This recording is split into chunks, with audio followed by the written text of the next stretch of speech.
Boomers in the Kitchen. This is Pete from Boomers with Beverages. Today we're going to talk about making Italian homemade sauce. So this is a recipe that came down from my grandmother, who was born in the little town of Avellino, Italy. So this recipe is over 100 years old. And please check us out on Boomers with Beverages, our .com, our website, for more recipes and other entertaining videos. So let's get right to it. As with any Italian recipe, the quality of the ingredients is absolutely paramount. And that's why I like to start with a fresh Italian tomato. It's really important that you buy these tomatoes that are made in Italy. There are lots of other substitutes here. These are definitely more expensive, but it's worth it. So today I'm using a product called Mutti, M-U-T-T-I, made in Parma, Italy. San Marzano tomatoes is a great choice. There are others out there, but don't skimp on your tomatoes, please. It's just going to make a big difference.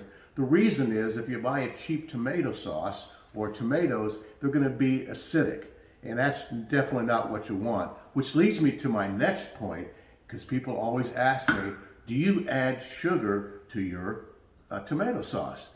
And the answer is absolutely not. I do not know any self-respecting Italian cook that puts sugar in their tomato sauce. So just don't do it. In fact, if you do, my grandmother will know about it. She's going to come back from the grave and make sure that you sleep with the fishes tonight. So just don't do it. Spend the money on a good quality tomato. And then the other thing we're going to use is we're going to use some tomato sauce. In this case, I've got some Mutti tomato puree, which I was able to find in the store. I don't always find that, but just regular tomato sauce is going to be great.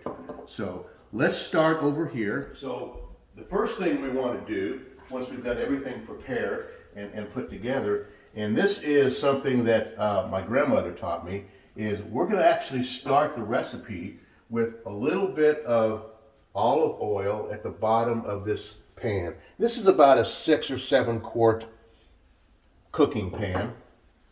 I've put it on very low heat.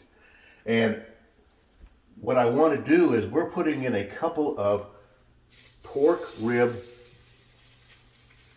pieces here to add a little flavor to the sauce. So I can use a pork chop. If you do use a pork chop, a small pork chop, make sure that it's a bone in. These are country ribs, that's fine as well. So what we're going to do here is we've coated the bottom of the pan here with some olive oil on a very low heat. And I'm going to let these pork ribs brown for about 2 minutes on each side.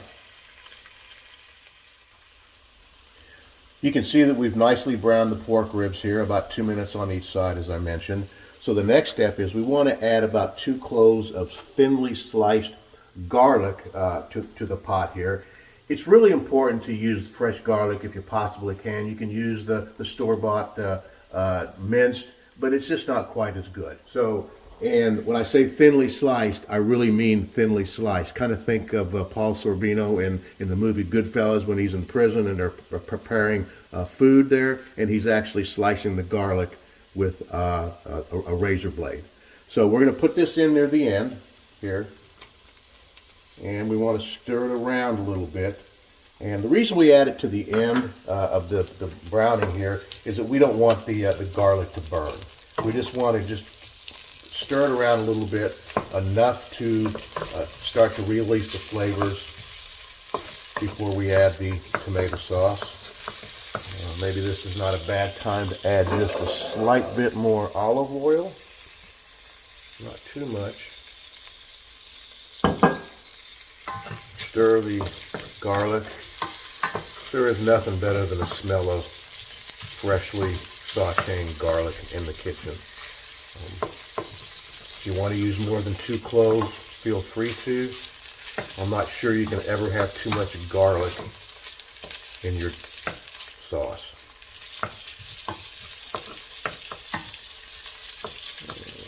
Okay. All right, so we've got about 45 seconds to a minute here. This garlic is really starting to smell nicely, saute nicely. So now we want to add our 28-ounce can of fresh tomatoes. or crushed tomatoes. I prefer crushed. You can use diced. Put that in here. I'm going to add our tomato sauce as well. Keep it on a very low heat. We're going to add a little salt and pepper to taste. I've got about a half of a teaspoon of salt and a quarter of a teaspoon. I take that back. A quarter of a teaspoon of salt and an eighth of a teaspoon of some pepper. So we're going to put that in here. You can always add more to your liking. And then we're going to add a half of a teaspoon of some Italian seasoning here. And then lastly, we're going to take some fresh basil leaves and we're going to just tear them apart, put them in there. The reason you want to tear these apart, it releases the flavor and allows all these great tastes to simmer together and come together. So we're going to mix this up. Of course, you can always double the recipe anytime that you want to for larger batches. The nice thing about the pork in here is not only does it add some additional flavor, but when you're done, you can eat this as it is, and it's great. Great little snack. Okay, so we're just going to let this simmer. Now, I typically will let it simmer on low heat, not too much. You don't want it to burn. Stir occasionally. I like to put a lid on there, sort of tilted, a little bit of room for it to breathe, and then let it simmer for about 45 minutes to an hour. And then once you're done, you're good to go.